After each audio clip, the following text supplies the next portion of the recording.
Muy buenos días, damas y caballeros, amigas y amigos. Bienvenido a su programa Periodismo y Sociedad.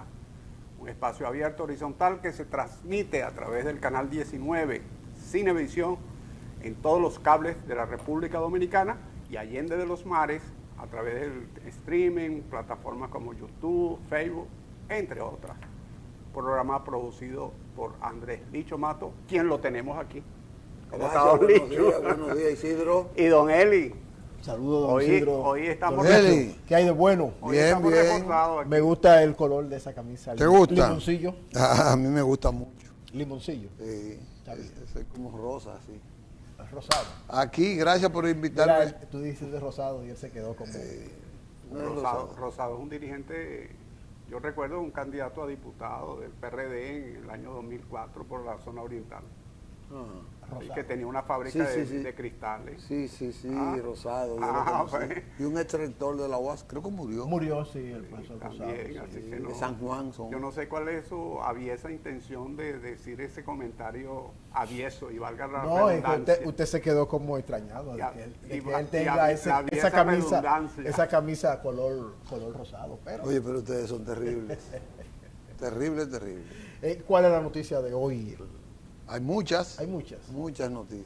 ¿Qué le parece a usted de esa reunión que tiene hoy diríamos el gobierno con sectores ecologistas y vecinos de la zona donde está el jardín botánico para explicarle a la comunidad en qué consisten los trabajos que se van a hacer?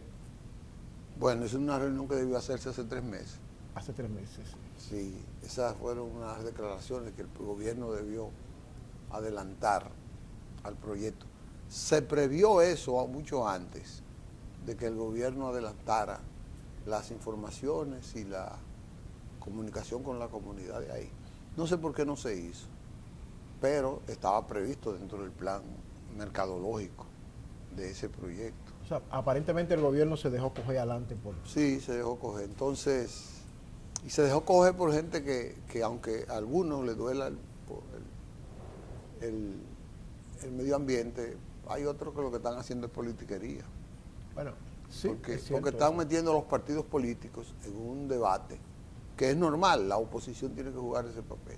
Pero por suerte, hoy el gobierno va a explicar el proyecto, va a definir qué es lo que se va a hacer con la responsabilidad que tiene que hacerlo, porque es que el gobierno tiene un pandemonio, tiene un dilema, tiene que resolver el problema del tránsito de manera general, comenzando por lo puntual. Y esa avenida ecológica es un tránsito infernal que se da ahí, porque es que es un tapón que no permite la salud ni siquiera del botánico. Ahí después de las 5 de la mañana hasta las 10 de la mañana, eso es irresistible. Entonces el gobierno tiene que buscar una solución, igual que en la tarde.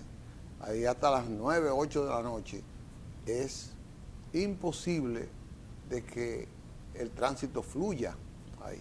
Yo decía en un programa que yo tengo muchos amigos periodistas que compraron y muchas familias que fueron ahí a aprovechar ese plan de desarrollo habitacional que hicieron los Bisonó, que son la Colombia. La ciudad real. Las ciudades reales, como era Real 1, 2, 3, 4, que han tenido que vender porque realmente no tienen cómo llegar a tiempo a sus trabajos.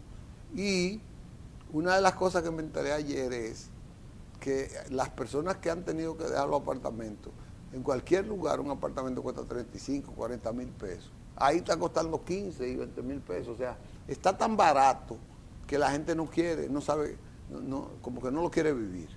Entonces aprovechan los inquilinos, pero como quiera el tapón se da porque es que tiene una población del Santo Domingo Norte y de gente que viene del Cibao y todo, que no tiene cabida por el puente Peinado, porque también está estrecho. Y aprovecha esa vía y aún así se llena. Entonces el gobierno lo que tiene que ampliar eso. Tiene que hacerlo al margen de las críticas que le vayan a hacer. Y tiene que escuchar de no lacerar zonas neurálgicas que son muy importantes, pero en alguna parte tiene que hacer y repoblar y cosas. Eso es lo que yo creo que el gobierno tiene que hacer. Enfrentar con valentía la solución del problema. Ahora tiene que pensar a futuro, porque hacen un túnel y quizás en un año ya eso está copado nuevamente. Tiene que pensar en esa planificación a futuro, dejar una posibilidad de que se construya por allí un monorriel o algún tipo de solución de transporte masivo rápido. Porque esas soluciones que siempre se buscan a nivel de crear más espacio para que los vehículos transiten, siempre son en términos de la vida de una ciudad, son a corto plazo. 3, 4, 5 años en la vida de una ciudad es muy corto plazo. Ahora, la única solución, a mí me preocupa que se piense en una y sola solución, que es ampliar la avenida, porque dentro de poco, como usted señala, eso va a quedar corto.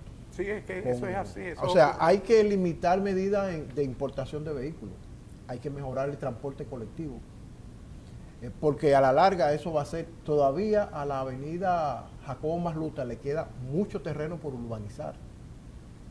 Y esos vehículos, la gente va a entrar, gran parte va a entrar por esa avenida. Y rezonificar las zonas de desarrollo comercial y de industrias livianas, microempresas, etcétera, que la gente que viva por allá tenga sus fuentes de trabajo por allí. Sí, pero el problema del transporte colectivo es que hay que reeducar a la gente para que pueda usar el transporte colectivo.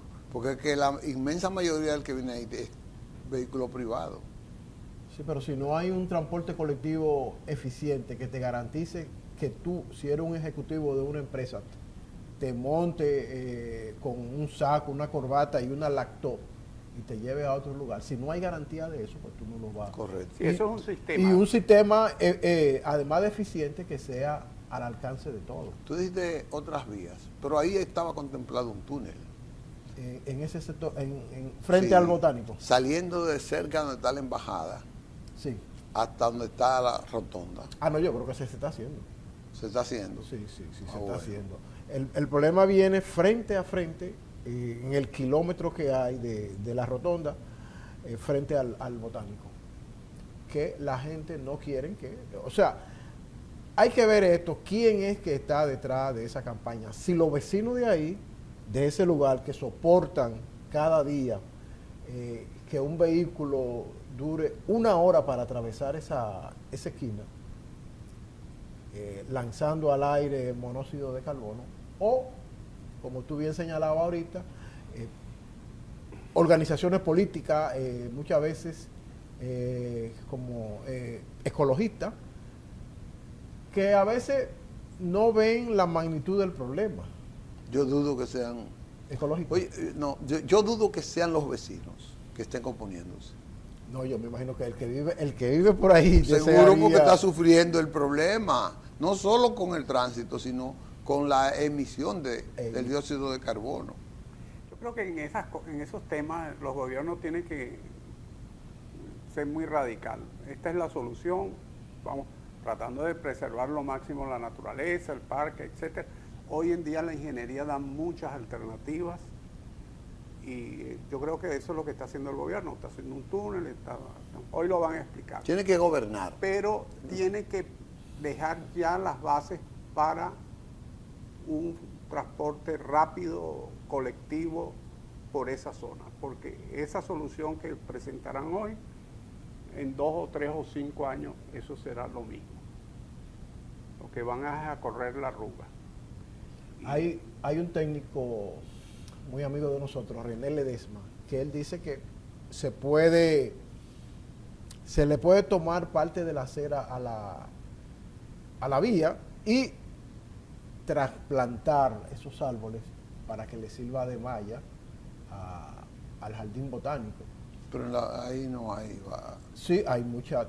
esa parte está rodeada de mucha palmera, de árboles. Sí. Entonces eso, que con la ampliación se perderían. Entonces dice Ledesma, que es un técnico muy, muy capaz, que doctor, sí, el amigo Ledesma, se pueden trasplantar esos árboles y colocarlo, dejarlo como malla, y él dice que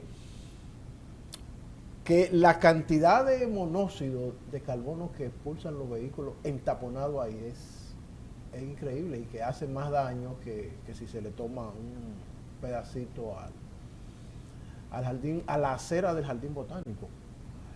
Ahora el gobierno tiene que explicar muy bien qué es lo que quiere, porque se dejó coger la iniciativa de los grupos que se oponen a eso, diciéndole que le van a mutilar el jardín botánico. Y hasta el momento lo que se ha dicho es que van a reducir la acera. Probablemente no se sabe si la verja sería movida, porque agregar otro carril más. No sé en la acera opuesta qué se va a hacer ahí. Hay mucha vivienda. En la de los edificios. En los edificios, sí, pero aún así, y también habría que expropiar a muchas personas. La avenida tiene una isleta muy reducida, sería muy poco ese espacio. Sí, realmente hay que pensarlo bien. Bueno, vamos a la pausa y venimos entonces con las pinceladas. Vamos a nuestras pinceladas educativas. Hoy tenemos un tema interesante que tiene que ver con algunos de los símbolos patrios. Recordemos que el escudo, la bandera y el himno nacional son los símbolos patrios que identifican a la nacionalidad. El himno nacional, compuesto por el maestro José Reyes y cuyo letra fue escriturada por Emilio Prujón, un intelectual, miembro de la Academia Nacional de la Historia, fundador de la Academia Dominicana de la Historia, y fue miembro de la Academia de la Lengua. Vamos a ver este video que nos va a dar algunas ilustraciones, algunas noticias, algunos datos sobre este importante personaje de la historia de la República Dominicana. Veamos.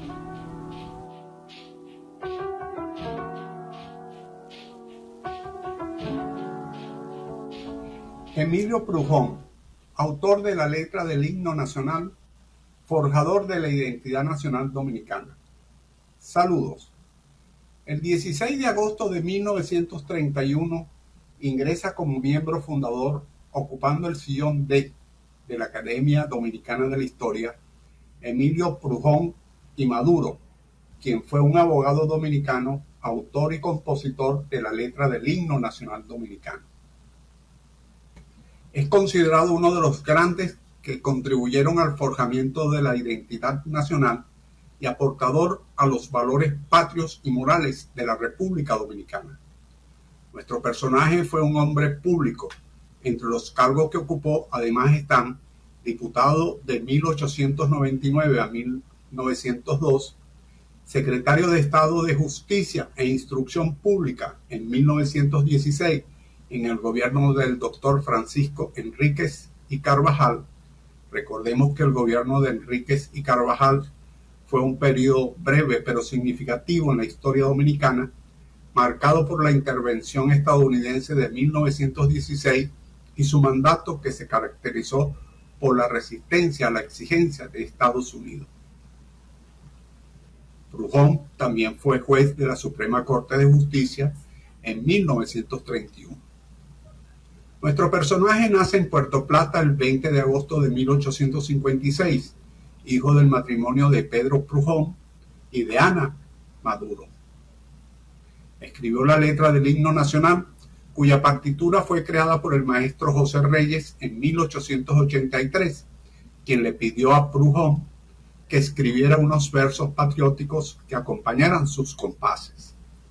Este himno se interpretó por primera vez el 17 de agosto de 1883, en ocasión de la celebración del 20º aniversario de la restauración de la República, en los salones de la respetable Logia Masónica Esperanza número 9, institución que hoy continúa ejerciendo su labor y que en ese tiempo estaba localizada en la Casa de las Gárgolas, calle Las Mercedes número 4, en la ciudad de Santo Domingo. La orquesta que lo tocó estuvo compuesta así: violines, José Pantaleón Soler y Mariano Arredondo; cello, José Reyes; contrabajo, Mulet; bombardino, Manuel Martínez; clarinetes Juan Francisco Pereira y Alfredo Máximo Soler, flautas Julio Acosta y E.A. Pinkner, trompa L. Polanco y el bajo Marcelino Enríquez. La segunda ciudad donde se ejecutó públicamente las notas musicales del himno nacional dominicano fue la ciudad de Azua. Volviendo al cuadro familiar, el padre de Emilio Prujón fue Pedro Prujón, un militar dominicano que alcanzó el grado de general.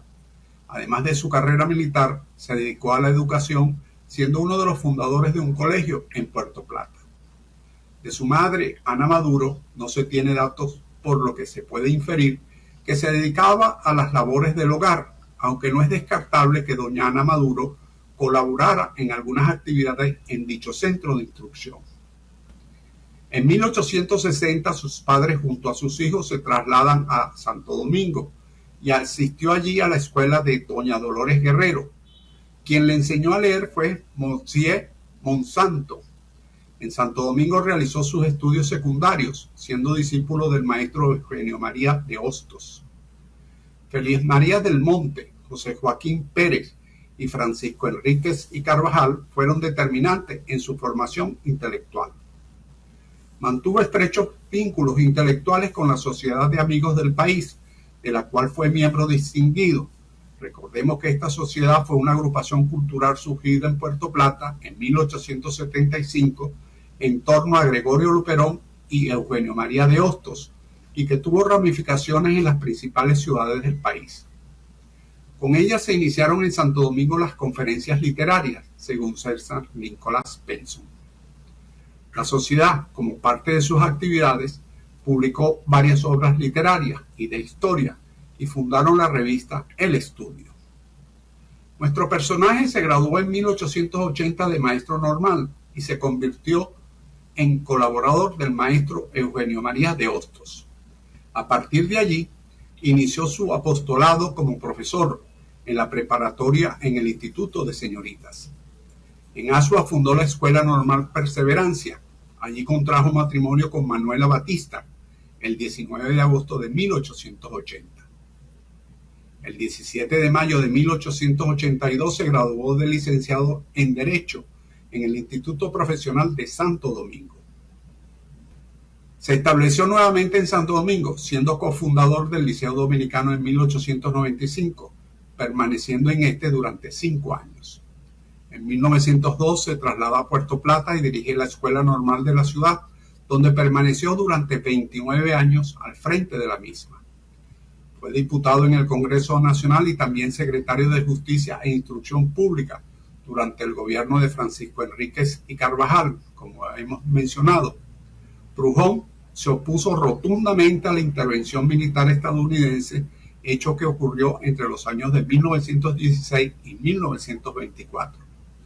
Como consecuencia de esto, Prujón tuvo que abandonar por un tiempo el magisterio, dedicándose a ejercer la carrera de abogado.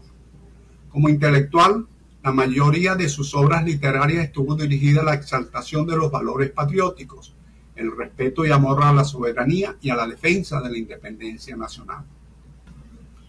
Su obra maestra, con la cual ha sido reconocido como uno de los grandes ilustres compositores dominicanos, ha sido la letra del himno nacional, escrito por él mismo en 1883, con música de José Rufino Reyes y Ciancas.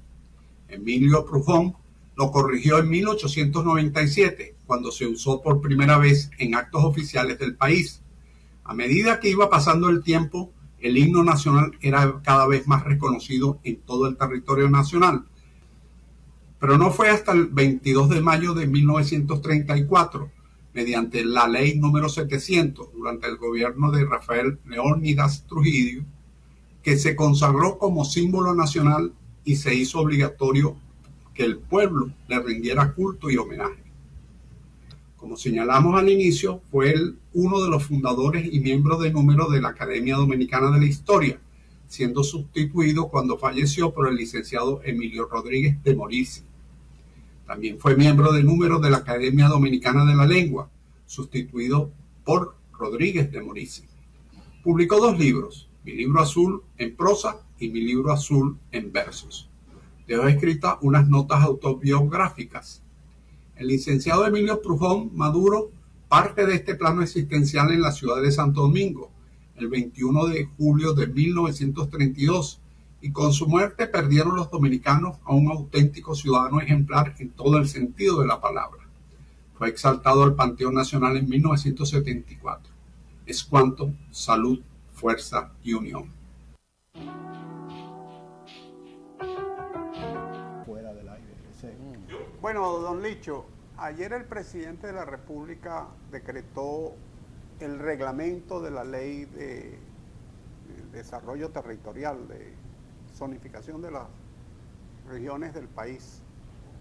Creo que eso es un evento importante porque eso le da una cosmovisión, una visión holística del país y señala los puntos nodales donde deben hacerse las inversiones públicas y orientar las inversiones privadas para que esas regiones se desarrollen. Eso evita también la migración de las regiones rurales, de las zonas menos pobladas hacia las capitales o hacia las principales ciudades, Santiago, Santo Domingo, San Cristóbal, y tiene un carácter de enfocar, darle norte al desarrollo nacional. Para mí esa es una posición correcta del presidente, porque es que ordena a los ayuntamientos, ordena a los gobiernos locales, los disciplina, pone a que los departamentos de planificación de cada ayuntamiento redefina la política de urbanización y de aprovechamiento de sus territorios en función del potencial que tiene cada área en ese municipio. Hasta ahora los territorios municipales son ocupados y de repente una zona que puede ser industrial es urbanizada y no hay una zona deportiva y no hay una zona realmente de delimitación de urbanidad en cada municipio. Es decir, los municipios andan manga por hombro. Generalmente no tienen ni dónde tirar sus basuras porque no tienen un área especificada para eso. Esta ley de ordenamiento territorial, bien aplicada, viene a disciplinar y viene a reorientar la política de desarrollo regional y nacional del país. Entonces yo creo que, como creo que usted decía, que el país tiene que abocarse a la regionalización de las áreas de desarrollo. Son 9 áreas. Explotar el potencial económico de cada área y afianzar la inversión, aglutinar todas las voluntades para el crecimiento de esas regiones en función de su potencial. Si es turismo, turismo. Si es agropecuaria, agropecuaria. Si lo vamos a hacer en función de zona franca, hacerlo de zona franca. Y dejar los territorios para el crecimiento integral de la región y del municipio. Yo creo que es valuable eso. A mí me llama, y por un lado me alegro de que ya se haya dado a conocer el reglamento de esta ley, porque entiendo que le pondría un freno. No sé si ustedes han observado que municipios o provincias o lugares del país que tienen una vocación agrícola se están transformando en vocación urbana. Ahí tenemos el ejemplo de Moca, en donde gran parte de la tierra, está clasificada como una de las mejores tierras del mundo. Pero, ¿qué ocurre? Están siendo ocupadas por desarrolladores urbanísticos y están limitando la potencialidad de producción agrícola. Sí. Asimismo, hay gran cantidad de terreno, de esos terrenos que se ha perdido por la instalación de tiendas, de dealers para la venta de vehículos. Y esto es muy bueno, y es bueno que se le ponga, y ojalá que se cumpla esta ley, que sea tasativo su cumplimiento, para que el país no siga perdiendo terreno con vocación agrícola. Claro, lo que también sucede es que a través de esa ley pienso que es posible hacerlo. obligar a los municipios a que cada uno desarrolle su plan de desarrollo urbano local. Esos planes de desarrollo urbano local no lo van a planificar ellos y aprobarlo ellos solos. Eso tiene que estar dentro del marco de la ley, con una asesoría de los ministerios de Obras Públicas, de los ministerios del Ambiente, el Ministerio de la Vivienda, entre otras instituciones. Y definir cuál es el pensamiento del desarrollo urbano de cada pueblo a 50 años. Definirlo. Elaborar, conformar un consejo de desarrollo en el que la autoridad municipal esté. Claro. En la que esté todas las autoridades y el plan de desarrollo urbano local te va a decir que en esta avenida las alturas no pueden ser mayores de tanto, que la densidad por parcela no puede pasar de tanto, los porcentajes de ubicación de las estructuras y los porcentajes de zonas verdes de cada parcela es tanto, cuánto es el área para estacionamiento, y eso le va a dar una coherencia al desarrollo de las ciudades y definir perfectamente lo que usted acaba de decir, que las tierras de vocación agrícola hay que preservarlas, porque si nos estamos comiendo con yuca las tierras de vocación agrícola, ¿y dónde se va a quedar la agricultura? En las tierras más áridas, las tierras menos que tienen menos vocación para la producción agropecuaria. Entonces, al final, ¿qué país le vamos a dar dentro de 20, 30 años a los nietos nuestros? Bueno. A mí, ustedes hablaron de los municipios, a mí me preocupa eso. ¿Realmente tienen la capacidad organizativa, administrativa los municipios del país para cumplir con esa ley? Con el apoyo de los ministerios y como dijo don Licho, con los consejos de desarrollo local, ¿no?, que están integrados por una serie de instituciones e incluso por los vecinos. Sí. Bueno, yo tengo mis dudas sobre eso. Y hay que darle asesoría Solamente técnica. en 3 o 4 ciudades uno ve que hay esa pujanza, tal vez en el Distrito Nacional, en Santiago. Pero hay que asesorarlo y porque el hecho de que ellos no puedan, tú no lo puedes dejar al abandono. Pero dígame, un municipio, una alcaldía de Vengan a Ver o de Villa de los Almácigos. Bueno, Para eso tiene la asesoría, dice la ley, claro, del Ministerio de Obras Públicas, Medio Ambiente y Economía. Tú no lo puedes dejar realengo, Silvestre. silvestre. No lo puede dejar. Inclusive esa ley determina cuál es la acción, la capacidad de accionar de los distritos municipales. Es decir, que los está interviniendo en esa parte. Así que vamos a esperar. El Congreso Nacional está contento, está dinámico. Sí, se han puesto la pila a última hora. Han hecho un gran ¿Se trabajo. han puesto o le han puesto las pilas? A tal punto que Alfredo Pacheco tenía un viaje para una conferencia en Perú y decidió no ir para prestarle atención a los temas de la Cámara. Van a aprobar el Código Penal, si no lo han aprobado ya, sin las 3 causales. Eso le está dando salida a una pieza de muchos años ahí. Mucha gente está inconforme porque se mostró el Congreso un poco conservador, pero realmente dicen los expertos en legislaciones que es mejor una ley posible a no una ley perfecta. Y entonces han escogido esa ley del Código Penal, que es realmente una revolución en muchas cosas.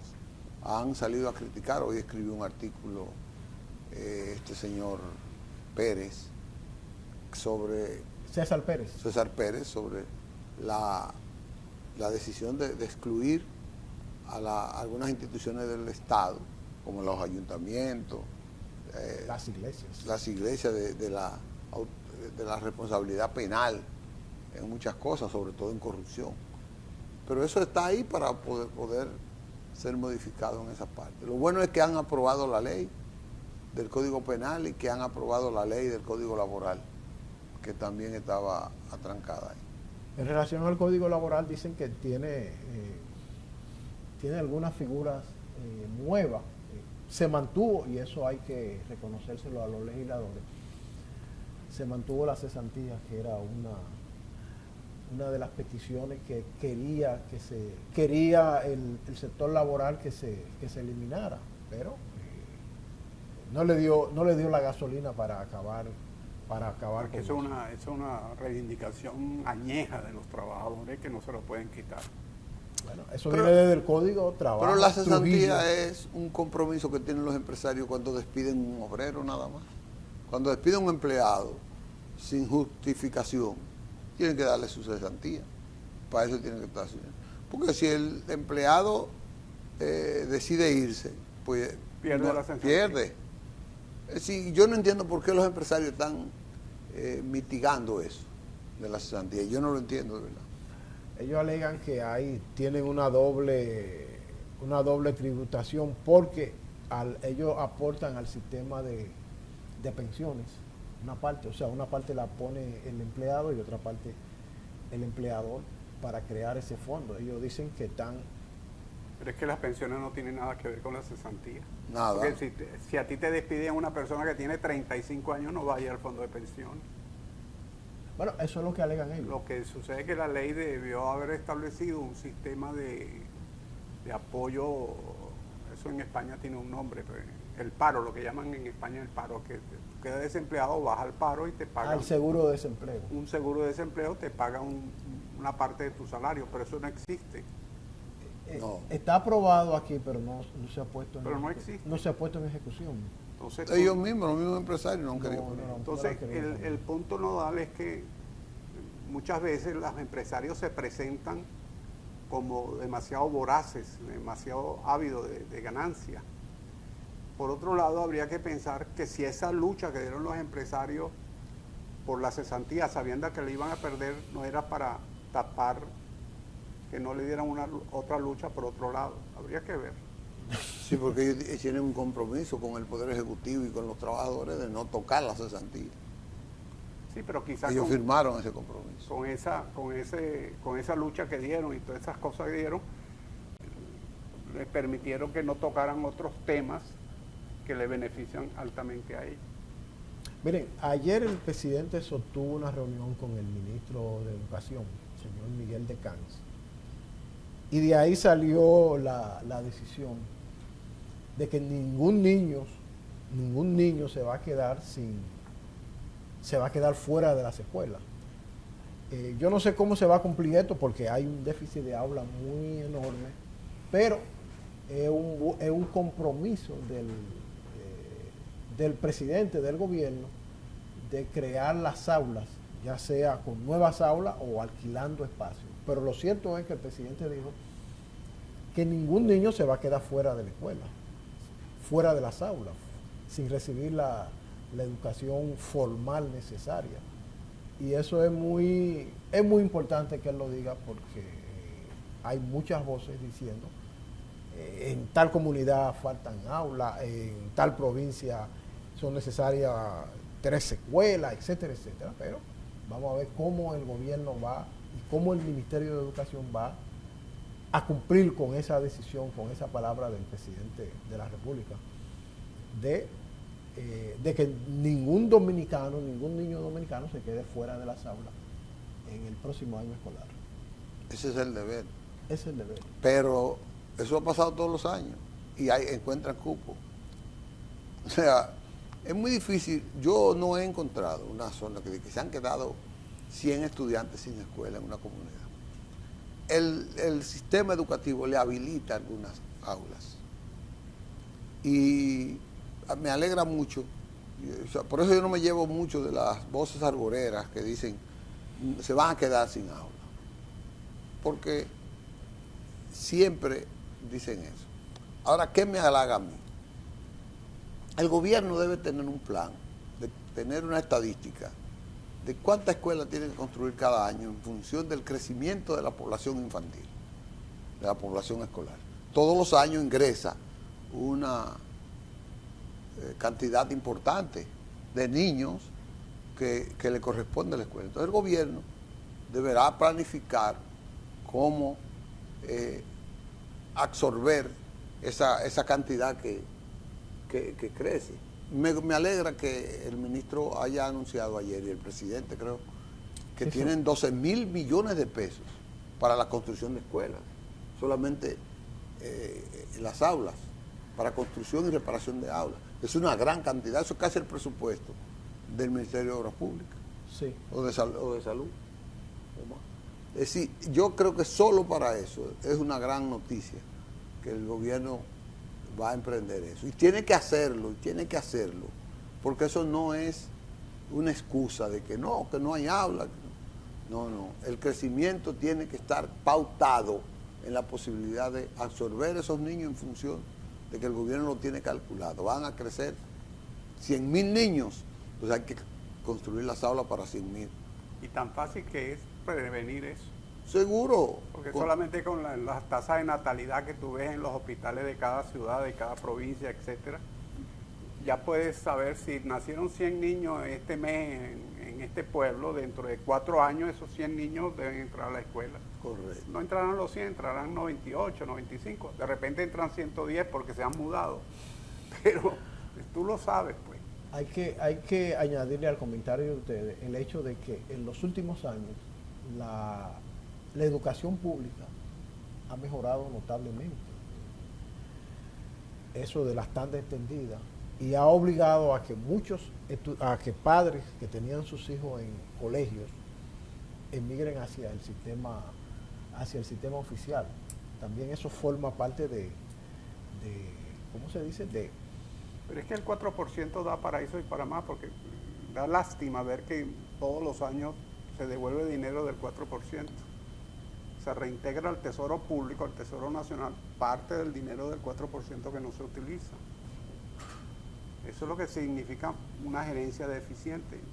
Y esa gerencia deficiente se viene arrastrando desde muchos años. Sí.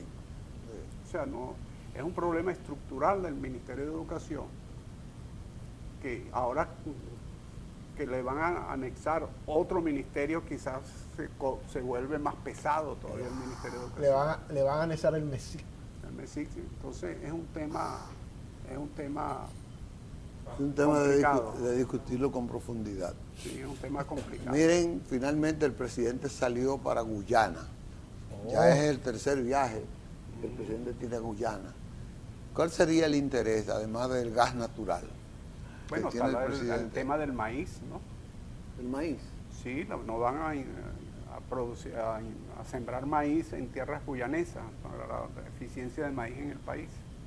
Ese era uno de los proyectos. La producción avícola. Para la producción avícola.